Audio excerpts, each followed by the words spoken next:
Boa tarde, meus amores. Aqui é a professora Edna Ribeiro. Vamos para mais um dia de aula. Eu espero que vocês, meus alunos dos sétimos anos D, E e F, estejam super bem, dentro do possível. Esteja se resguardando para o Covid, né? Não saindo, quando sair com a necessidade, usar a máscara, lavar as mãos constantemente, usar álcool em gel na rua e manter-se distanciado, para que a gente possa se livrar um pouco desse vírus, tá certo? Nós vamos dar continuidade à nossa aula, e a aula dessa semana a gente vai falar sobre a reforma da Igreja Católica, a reforma religiosa, e também conhecida como a reforma dos protestantes, certo? Foi uma grande transformação que ocorreu na época moderna, pois ele teve um rompimento na unidade do cristianismo no Ocidente, tá? No dia 31 de outubro de 1517, Martim Lutero fixou na porta da sua igreja no castelo 95 teses que eles criticavam certas práticas da Igreja Católica. Esse fato foi considerado o estopim da reforma, que assim mudaria o cristianismo para sempre. Atualmente, os luteranos, como assim conhecido, ou os protestantes, em todo o mundo, eles se comemoram o dia da Reforma Protestante nesse dia 31 de outubro, certo? Porque em 1515, 1517 ocorreu essa transformação. Mas vamos entender um pouco sobre a origem da Reforma Protestante. Por que ela se deu? Qual foi o motivo que Lutero fez colocar na sua porta essas 95 teses? O que é que ele era contra a Igreja Católica? O que é que ele não aceitava de maneira nenhuma? Certo? Então, o processo da centralização monarca que dominava a Europa desde o final da Idade Média tornou-se tensa em relação entre os reis e a Igreja. A igreja, ela é possuidora de grandes extensões da terra e recebeu tributos feudais controlados em Roma pelo Papa. Com o fortalecimento do Estado-nação absolutista, essa prática passou a ser questionada pela monarquia, que desejava reter esses impostos do reino, né? Então, parte dos camponeses também estava descontente com a igreja, pois eles também lhe deveria pagar as taxas com dízimo. E toda a Europa, mosteiros, bispado, possuíam intensa propriedade e vivia à custa dos trabalhadores da cidade e do campo. A igreja era considerada a prática capitalista nascente e entre elas usuria e a cobrança de juros por empréstimos, considerado pecado, e defendia a comercialização de justo preço, sem lucros abusivos, tá? Então, para a igreja, ela condenava esse tipo de prática que era, que era normal dentro da sociedade mandada pela monarquia. Essa doutrina estava contra as novas práticas do mercantilista no fim da Idade Média, aliás, e freava o investimento dos burgueses mercantis e a manufaturas. No entretanto, a desmoralização do clero, que passava de condenar a usúria e desconfiava de lucros, veio para a prática do questionamento dos bens eclesiásticos. O clero, ela fazia uso da autoridade para obter privilégios e vendia a cargo da igreja, uma prática que chamava de simônia. Igualmente, muitos sacerdotes tinham esposa e, apesar do celibato obrigatório numa heresia conhecia como nicolalismo, na época apesar do celibato da igreja para os padres, existiam alguns padres que não faziam o voto de celibato e tinham o direito de casar. Porém, isso foi transformado e hoje o padre não pode casar. Vai ser padre, tem que ter ciência que tem que fazer o voto de celibato, certo? Então, assim, algumas práticas que a Igreja Católica condenava do reinado e algumas práticas que os reinados condenavam da Igreja Católica, por assim fazia e começaram a um certo desconforto entre eles, certo? A reforma de Lutero, o Martim Lutero, ele era um padre, certo? E ele não começou a não concordar, na verdade ele era um monge.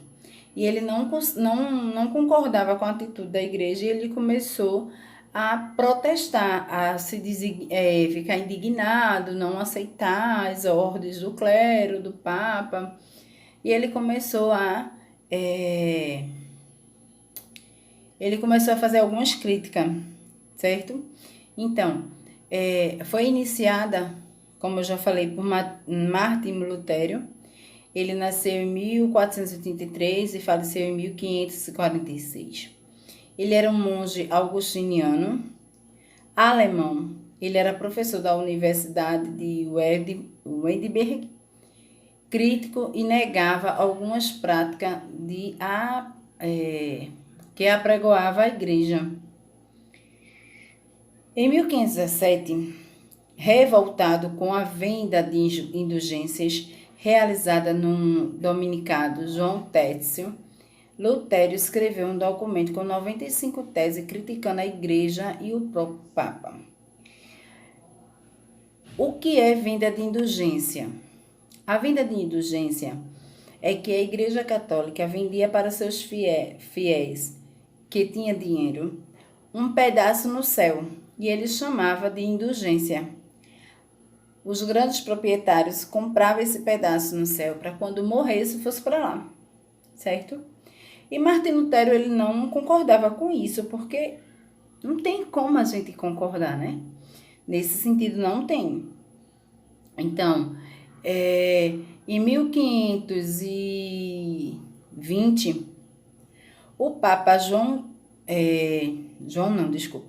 o Papa Leão X, ele redigiu uma bula condenando Lutero e extinguiu sua retratação. E Lutero queimou a bula em público, que agravou a situação. Já em 1521, o imperador Carlos V convocou a assembleia chamada de Dieta de Bons Montes, no qual o monge foi considerado herege. No entanto, Lutero foi escolhido por parte da nobreza alemã, que simbolizava, simpatizava com as suas ideias, e refugiu-se no castelo de Wartburg. E ali dedicou a tradução da Bíblia em latim para o alemão. E desenvolveu o princípio da nova religião. Seguiram as guerras religiosas e só foram concluídas em 1555 pela a Paz de Augsburg. Este acordo determinava o princípio que cada governante dentro do Sacro Império poderia escolher a sua religião e seus súditos, certo? Então, a reforma foi se dando nesse sentido e a Igreja Católica foi sendo dividida e foram criada a nova religião protestante, certo? Eu sempre quando dou essa aula sobre reforma contra reforma, que eu vou falar do assunto que eu falo agora, alguns evangélicos, meus irmãos amados evangélicos, eles não concordam. Mas é propriamente a história dita mesmo, certo? Que o protestantismo é uma linhagem do catolicismo, só que A diferença é que tem algumas coisas da Igreja Católica que Lutero não concordava e começou a surgir uma nova igreja, um novo protestante se protestou contra a igreja e se tornou protestante, certo? Então, é um fato, não é, é a professora que está falando, não, é um fato que ocorreu na nossa história, tá certo? A gente sabe que as igrejas católicas e protestantes, elas são regidas pelos homens, mas elas são santas porque tem um Deus maior. Então, eu costumo dizer que elas são santa e pecadora, né? Santa porque é de Cristo e pecadora porque é regida pelos homens. E homens são falhos, né? Então, teve um outro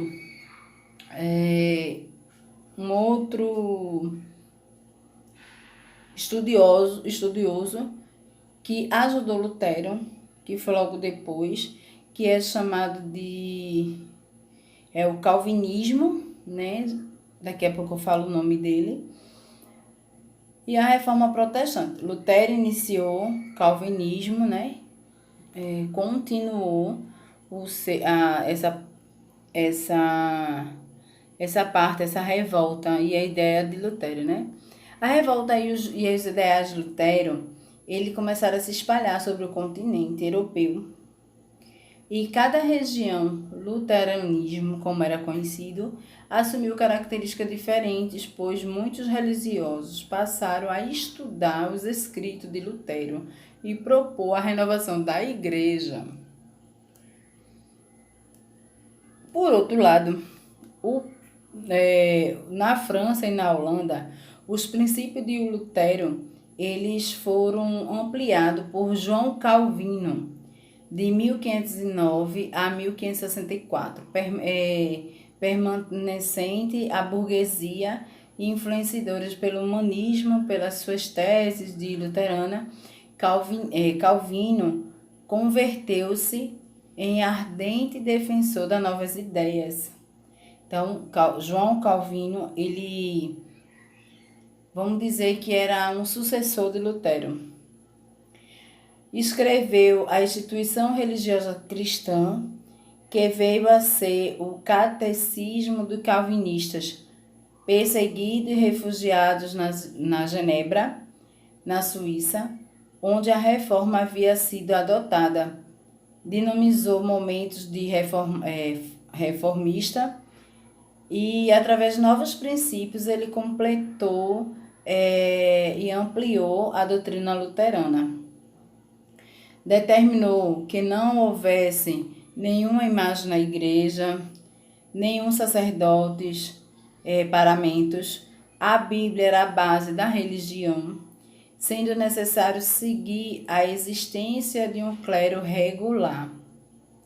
Para Calvino, a salvação não dependia dos fiéis e sim de Deus, que a escolha e as pessoas deverão ser salvas.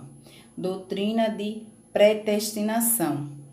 O calvinismo se expandiu rapidamente por toda a Europa, mais do que o luterismo, e atingiu a base países abaixo, como Dinamarca, além da Escócia, e cujos seguidores foram chamados de presbiterianos. Na França, os Rogues, e na Inglaterra, de puritanos. Então,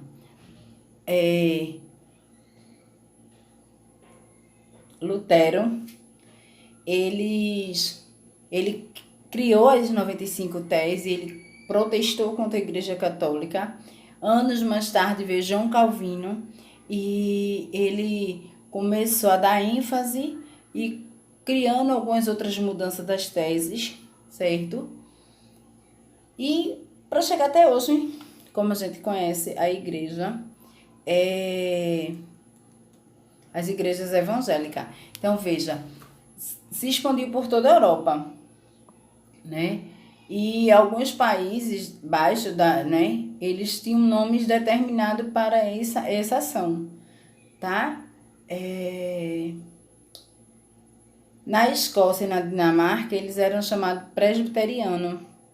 Na França, era Huguenots. E na Inglaterra, era puritanos.